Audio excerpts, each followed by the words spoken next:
All right, all right. Welcome to the first ever episode of Student Union Study Hall, the first college basketball show brought to you by students for students. Uh, I'm Liam Smith. I'm joined by fellow writers Austin Brown and Luke Big Take Myers. How you boys doing? Good. How you doing, Liam? I'm hanging in there, man. But I'm glad to get into this.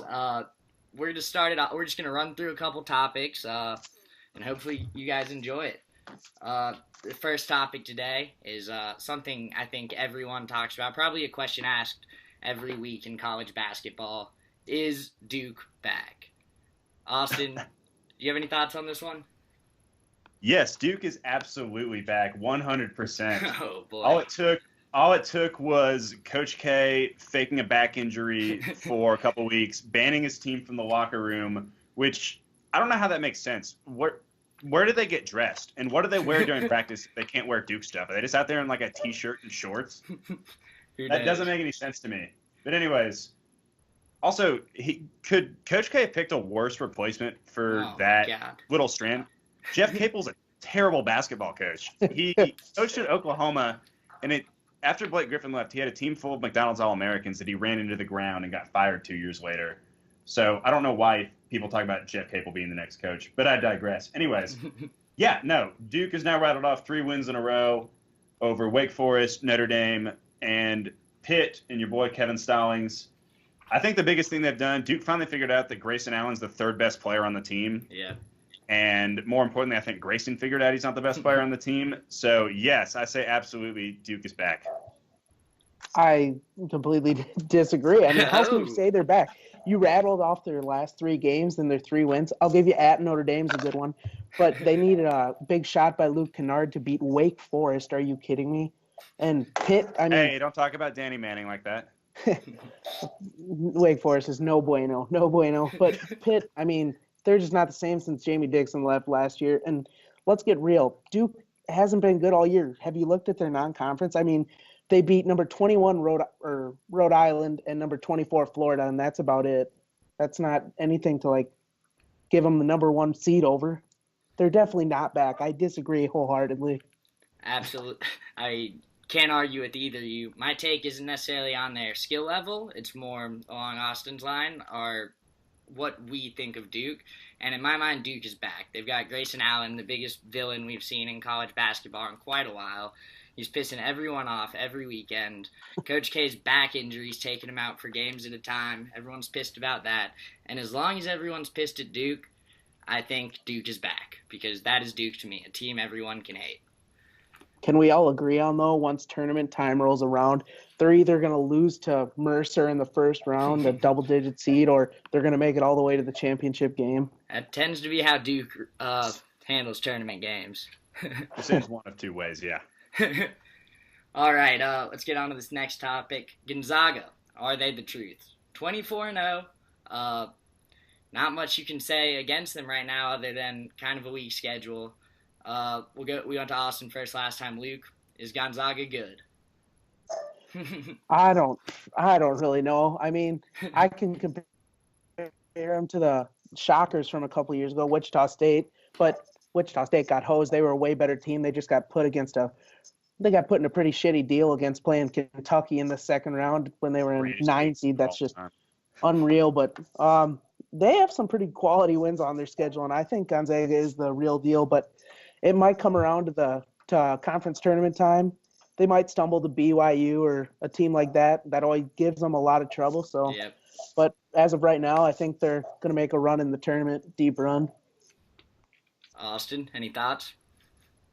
Yes, I think Gonzaga's the truth. Okay. In a year that, last week, what? 8 of the top 10 went down. Gonzaga's the one team that's so consistent all Still year. hanging in there. They are. They beat Arizona, so that's a good non-conference win. They blew out St. Mary's at home. That's going to be their toughest game of the year. Is this Saturday they got to play at St. Mary's, who's the second best team in their conference. Jack Landale's one of the best names and one of my favorite players in the country. But Gonzaga's basically Mark Few has built his brand around Power 5 transfers that nobody else wanted and international players. Yep. Case in point, President Karnowski, who's Oh. like 9 foot tall and 350 pounds, but he can somehow move and step out and shoot. I think Gonzaga's the most complete team in the country. I know you can't see too much because most of the time it's just them beating the hell out of Pepperdine or Portland, but I think this is the best team Gonzaga's ever had. No offense to Adam Morrison or anything, but I think this Gonzaga team's pretty legit too. The Polish Sasquatch, as I want to call him. I don't even know how to say his first name. It starts with a P, but you say it like Shemek. So he's a baller. He plays, like, for how big he is, he looks like a ballerina. His grace, how he can dish the ball.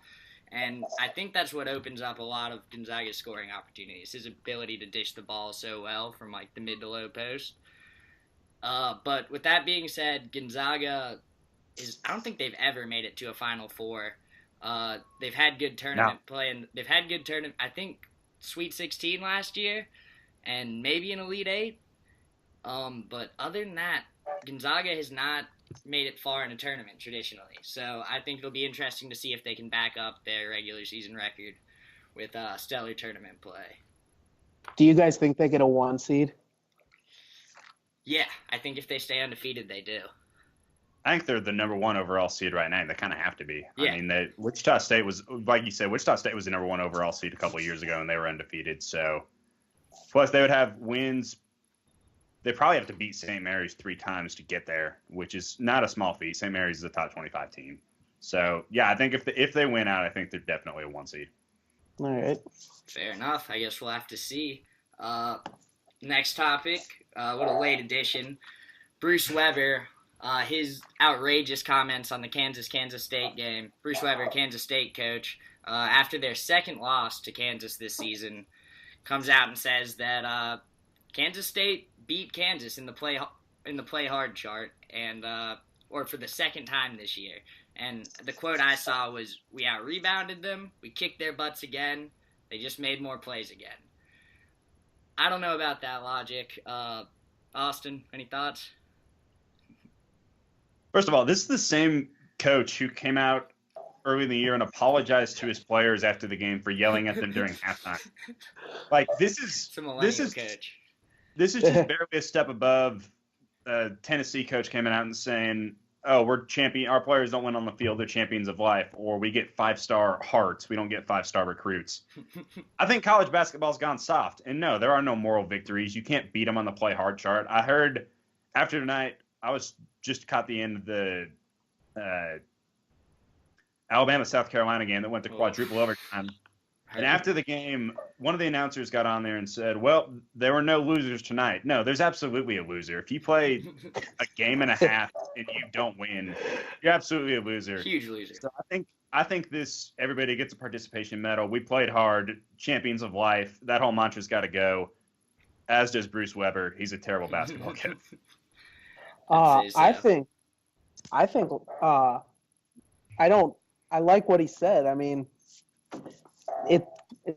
I don't like second place medals or like participation crap like that, but they did play better than them. I mean, they did out physical them, considering they don't have the amount of recruits or the name that goes along with Kansas. They certainly came out twice this year and competed well against a better team. So I'll give Bruce Weber that much, but no, participation medals, that nobody needs a pat on the back after a loss. Yeah, I like where his heart's at, too. And I really like how he tried to spin zone 2 losses in a row to 2 wins for his team. But, you know, Kansas State, it's always good for them to compete with a program like Kansas.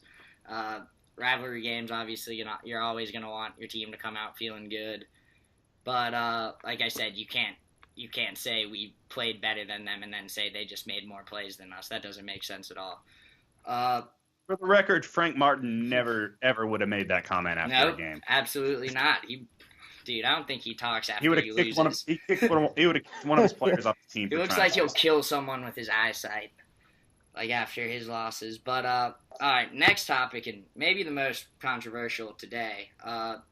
March Madness deciding to extend itself into February and announce early seeding. They're going to give out the top 4 teams of each region. So we're going to see what would be, if the rankings were to come out, the top 16 teams. Obviously, it's subject to change as the season goes on, But what do you guys think about this? Is it stupid? Will it affect the season in any way? Does it even matter? Luke? I think it's dumb to have the selection show. I think the college football selections or where the playoff picture show is dumb as well. I mean, it takes away from like I love Selection Sunday. Like Yeah. for me, it's like Thanksgiving, Christmas, Selection Sunday. It's like that high up on things I love that much. But you're getting rid of just like the experience of waiting all day Sunday, seeing the Big Ten championship game come on, and then just going right to Selection Sunday. You hear Greg Gumbel's beautiful chords, purring out some nice words. I mean, I think it's dumb. I wish people weren't so obsessed with money all the time. That's because that's what this is. I mean, Exactly. they don't really care about they don't care about the teams or anything like that. They just NCAA's worried about money. Exactly Here's the right. thing: is this is basically a reaction to CBS's Selection Sunday show. Their ratings tanked last year, and that wasn't because of any other reason than the fact that their bracket got leaked on Twitter like an hour before the show started. And so nobody had a reason to watch once they figured out it was accurate. And so all you got to do is just you got to crack the whip a little bit at CBS and don't let your employees leak the bracket. But no, nobody asked for this. Nobody wants it. I don't know what the purpose of it is because teams are going to lose. A lot of stuff's going to be decided in the conference tournament. And also, the drama of Selection Sunday usually isn't the top seeds. It's the bubble teams. It's who's in, who's out, which this doesn't say anything about it. I don't know. The one thing that I'm looking forward to is, for those of y'all who don't know, I go to Baylor. We're probably going to be a top 1 or 2 seed. But the one, unless we drop to Oklahoma State tomorrow night, but I like to think positive thoughts. But I don't know. The one thing, I hope Baylor is a 2 seed because it's not unprecedented for a 2 seed to lose to a 15 seed. But if we're the first 1 seed to lose to a 16 seed, I don't know how I'm going to move on past that. Very true. I tend to agree with both of y'all on it being stupid and it kind of ruining the real feelings you get on Selection Sunday. But I guess looking at it from another standpoint, it'll be interesting to see how these top-ranked teams react to seeing themselves already seated high. Like, do you think they'll start to, not work as hard because they know they're already on top and don't have as much to worry about, and the committee's already looking at them and liking what they have going on. So it'll be interesting to see if, like Gonzaga, who for one will see themselves ranked probably much higher than they will finish. Actually, I don't think they'll finish undefeated. It'll be interesting to see how they handle the pressure of knowing they're the number 1 seed. But do you think this? Sorry. No, go for it. Sorry. Keep going. I was gonna say, do you think the selection committee likes this because they already take enough shit on the day of, anyways? Now let's say you have number 1 seed that isn't on a selection day and they didn't lose in their title game. Like that's just gonna piss off so many people. Because it's just they're open to more scrutiny on a daily basis. I feel like the more they have to put out their decisions, the more people are gonna hate them. But I guess we'll move on to our final topic, which is actually going to be a running segment throughout the course of this show. We are each going to give our picks for tomorrow night, and we're going to keep our records as they go, so hopefully you guys will see that I'm a fucking machine when it comes to picks, and I've read these guys' I don't have a column, but I've read these guys' articles, and I don't think combined you guys have a winning record. No, we get hosed a lot. I'm feeling good. So take our picks with a grain of salt. Maybe fade us. We're not sure, but I'll lead off on this one. I like Houston, the Cougars, against -10 against Tulane. Not too much logic in this behind the fact that Tulane is absolute trash, and Houston is 3-0 in their last 3 games at the spread. I put a lot of buck into at the spread records. What about you boys? Austin, you want to take it? Yeah, I got North Carolina State plus 13.5 at Florida State. Dennis Smith Jr., most underrated player in the country, should be in the top 5 pick. What's good, man? Yo! What's up, bro? This is my roommate. He also likes Dennis Smith. What's your pick, man? What's your pick? You like NC State tomorrow plus 13.5 at Florida State? Yes. Okay. So Darius and I are both picking that. But anyways, I think this line, the reason it's so high is because NC State has played like hot garbage the last 3 games. But they're going to turn it around. I feel good about it. I don't know. Florida State's That's been a wild inconsistent. one. We'll see about How do you that.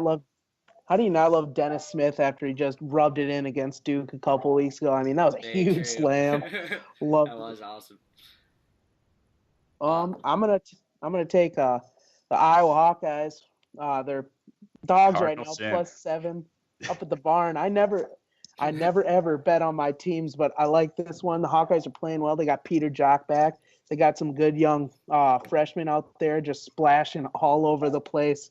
So wet out there. I just love watching this team play. But yeah, I'm calling a nice big old 30 spot from Peter Jock tomorrow night. So mark me down on that too if you'd like. Big points. Big I'm taking all notes from big takes right here.